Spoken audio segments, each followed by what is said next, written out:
अस्सलाम वालेकुम मम्मीज़, कैसी हैं आप लोग। आज की वीडियो इस टॉपिक पर है कि दौरान हमल बहुत सारी लड़कियां, गर्मियां आ जाती हैं, गर्मियों में प्रेगनेंसी होती है, तो बहुत सारी लड़कियों के जहन में ये सवाल होता है कि क्या हम प्रेगनेंसी में आम खा सकते हैं। मैंगोज़ का खाना जो है वो, क्योंकि मैंगोज़ फलों का बादशाह कहलाता है, तो ये खाना हर एक को पसंद होता है। लेकिन कुछ लड़कियां इससे परेशान होती हैं कि पता नहीं हम कितने मैंगोज़ खाएं, कितने आम खाएं कि हमें नुकसान ना हो, क्या खा सकते हैं या नहीं खा सकते। तो आज की इस वीडियो में हम इसी सवाल का जवाब देखेंगे, और वो दो ऐसी कौन सी हालतें हैं जिसमें आपको आम नहीं खाने चाहिए। मैं हूँ डॉक्टर हिरा कोमल, और प्रेगनेंसी इश्यूज़ को, गायनी इश्यूज़ को होम्योपैथिक मेडिसिन के ज़रिए ट्रीट करती हूँ। जब आपकी प्रेगनेंसी ठहरती है तो एक लड़की जो बहुत दुबली पतली है, जो यंग प्रेगनेंसी होती हैं, 17, 18, 19, 20 साल की लड़कियां जिनकी शादी के फ़ौरन बाद प्रेगनेंसी ठहर जाती है और वो दुबली पतली सी लड़कियां होती हैं, तो उन लड़कियों को तो ज़रूर आम खाने चाहिए, क्योंकि आम जो है वो कुदरत ने बहुत न्यूट्रिशन पैक्ड इसके अंदर चीज़ें रखी हैं। इसमें हर तरह का न्यूट्रिशन मौजूद है।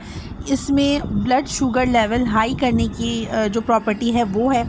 ये आपके जो शुगर लेवल है उसको फ़ौरन से रिफ़िल कर देती है। तो वो लड़कियां जो दुबली पतली हैं, जिन्हें खून की कमी है, जो बहुत थकावट का शिकार रहती हैं, जिन्हें यंग प्रेगनेंसी है, ऐसी तमाम लड़कियों को तो आम ज़रूर खाना चाहिए।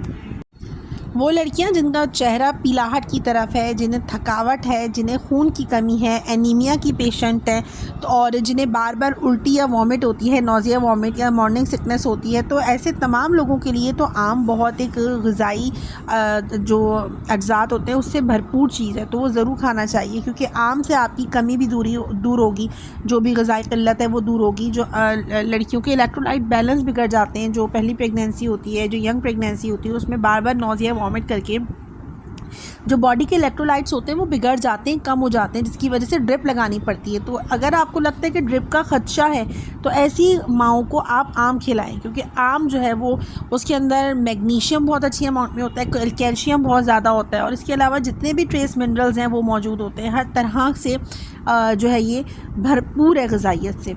अब बात करते हैं हम किन लड़कियों को नहीं खाना। अब बात करते हैं ये कि आपकी चाहे पहली प्रेगनेंसी हो, चाहे दूसरी तीसरी हो, अगर आप एक चबी खातून हैं, आप ओवरवेट लड़की हैं, आपकी उम्र चाहे छोटी हो, लेकिन आपने जो यंग प्रेगनेंसी भी है, लेकिन वो लड़कियां जो काफ़ी हेल्दी होती हैं, जो ओवरवेट होती हैं, तो उन लड़कियों को आम खाने से एहतियात करनी चाहिए, क्योंकि ये आपका जो शुगर लेवल है उसको स्पाइक कर सकता है, और शुगर लेवल अगर आपका स्पाइक होगा तो आपको जेस्टेशनल डायबिटीज़ होने का ख़तरा हो जाएगा। यानी जो हालत हमल में शुगर होती है उसके ख़तरात आपको बढ़ जाएंगे, जिसकी वजह से कॉम्प्लिकेशंस हो जाएंगी प्रेगनेंसी में। तो बेहतर है कि आप आम खाने में एहतियात करें। अगर खाना भी चाहें तो अपनी डॉक्टर के मशवरे के बाद खाएँ। यूजुअली जो एक आम होता है, भरपूर एक बड़ा सा आम, वो आप खा सकती हैं अगर आप दुबली पतली हैं, जो पहली कंडीशन का मैंने जिक्र किया।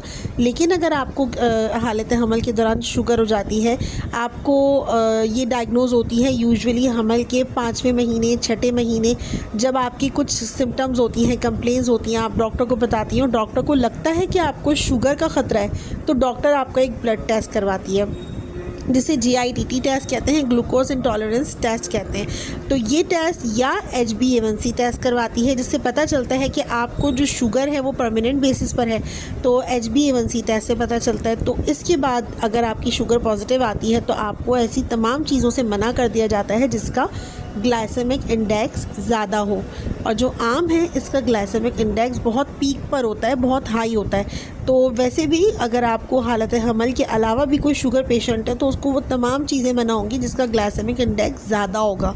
तो ऐसे तमाम फ्रूट्स आपको मना होंगे, तो आम भी उसमें शामिल है, और नंबर 1 पे है जिसका ग्लाइसेमिक इंडेक्स ज़्यादा होता है। तो अगर आपको गेस्टेशनल डायबिटीज़ है तो आपका जो बच्चा है उसके पैदाइश के बाद उसमें कॉम्प्लिकेशंस बढ़ने के चांसेस ज़्यादा हैं। आपकी नॉर्मल डिलीवरी होते होते सी सेक्शन के चांसेस बढ़ जाते हैं। तो शुगर का होना कोई अच्छी चीज़ नहीं है।